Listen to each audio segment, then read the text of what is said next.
Hello guys! Hello Cancer! Welcome dito sa aking channel sa Palaran 888. Welcome Cancer! Alamin natin kung anong messages, vibration, gabay energy para sa lahat ng Cancer. This is general reading. Pwede kang makaresonate. Gamitin mo ang iyong intuition sa panonood, Cancer. Ang first card mo sa ngayon ay Moonlight. Moonlight, full moon siya. Number 36, it's 9. Near to completion. So, sinasabi ng baraha sa'yo na kung ano man daw itong heart's desires mo, malapit na mag full moon yan, malapit na sa satisfaction and accomplishment. Okay, number 7 and number 9. So, dito sinasabi ng baraha na may possible ka, Cancer, na travel na gagawin. So, matagal mo tong pinag-isipan. It's either nag-apply ka ng trabaho sa ibang bansa or lumipat sa ibang lugar, sa ibang state or maybe sa ibang region or sa ibang probinsya. So, sinasabi ng baraha, may malapit ka na or nalalapit na yung pagta-travel mo or relocation, change of address, change of residence. Relationship, may parating na relationship or kung in a relationship ka na, malapit na siguro yung kasal or level up ng iyong relationship. Or kung ano man itong hinihintay nyo sa relasyon nyo, maybe new baby, new member ng family, or kano pa man. So, potential. Meron ditong potential. So, sinasabi ng baraha sa'yo dito na may potential na travel, new relationship, and relocation ang darating sa'yo. And number 7, kung ano man itong hinihintay mo, the only thing that is real is love. Sinasabi sa'yo dito, Cancer, na ang pinaka-importante or pinaka-totoo dito sa mundo ay pagmamahal lang. So, shift your focus back to love. So, kung punong-puno ka ng grudges, ng resentments, ng fear, ng heartaches, or anything na negative, diba?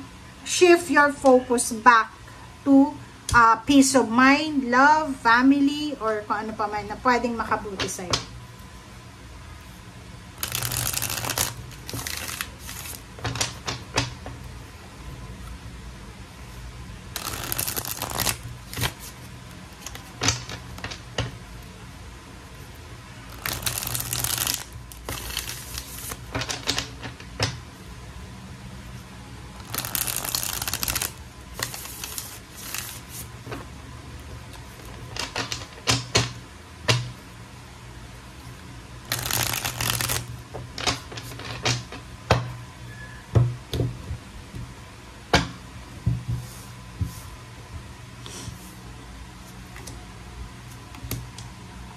Okay, first two cards natin is Queen of Pentacles and then Ten of Pentacles. So, these two cards ay nagsasabi na posibleng makakahawa ka ng malaking halagang pera or yung family mo. Maybe mayroon kang ibebenta. It's either house, it's either car, it's either land, it's either ano ba yung ibebenta mo. So, inheritance, payments, payouts, higher salary, increase ng salary or position.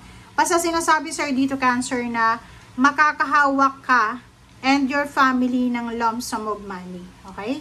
Maybe this is educational help from the government sa mga anak mo, kung may anak ka or apo or pamangkin or kung ano pa man.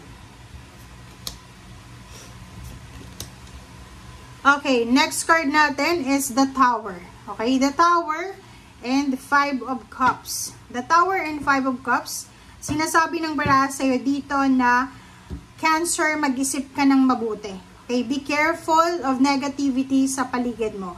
Kailangan mong mag-isip ng mabuti. Because this Tower, it's your emotion, it's your foundation. So, bago ka gumawa ng isang napaka-importanting desisyon, trabaho man yan, or pamilya, or kung ano man yan, make sure na pag-isipan mo ng mabuti kasi pwede kang magsisi sa bandang huli. So, parang sinasabi sa'yo dito ng baraha, Cancer, na napaka-importante na bigyan natin ng oras itong iniisip natin, itong gusto nating gawin. Okay? And the lover, especially relationship, mag-focus ka daw sa relationship mo kasi shift your focus back to love. Maybe palagi kayo nag-aaway or hindi kayo magkasundo or maraming mga indifferences sa magkarelasyon, mag-boyfriend, girlfriend, magulang, make sure na i-prioritize natin ang ating relationship. Okay, so nakikita ko sa'yo dito, Cancer, na ang focus mo is magkaroon ng pagbabago. Nakikita ko sa'yo dito na sawang-sawa ka na sa buhay na meron ka sa ngayon. It's either sa kahirapan, it's either sa emotional problems, it's either kung ano man siya na sobrang mahirap intindihin, mahirap ramdamin. Nandito yung Wheel of Fortune. Sinasabi ng Wheel of Fortune na yung pagbabago sa buhay natin, hindi yun nakadepende sa ibang tao. Nakadepende daw yun sa'yo. Sa usaping pera, kung gusto mo daw makaipon ng pera, make sure na i-minimize natin yung mga luho natin sa buhay. Kung sa relationship naman, sinasabi na kung gusto mong magbago sa relationship, may magbago sa relationship, huwag tayong masyadong mag-blame ng tao. Kailangan, tanungin natin yung sarili natin. Baka may mali din tayo sa mga actions natin kasi hindi naman tayo perfect, hindi rin sila perfect. So, i-analyze natin yung situation. Baka meron din tayong mga mistakes.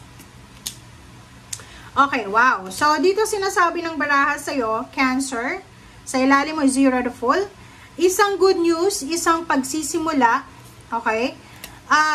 Eight of Rods, this is information, communication. Ace of Swords, it's all about messages. All about information, messages, good news, positive outcome na pwedeng makatulong sa'yo para makaipon ka ng pera.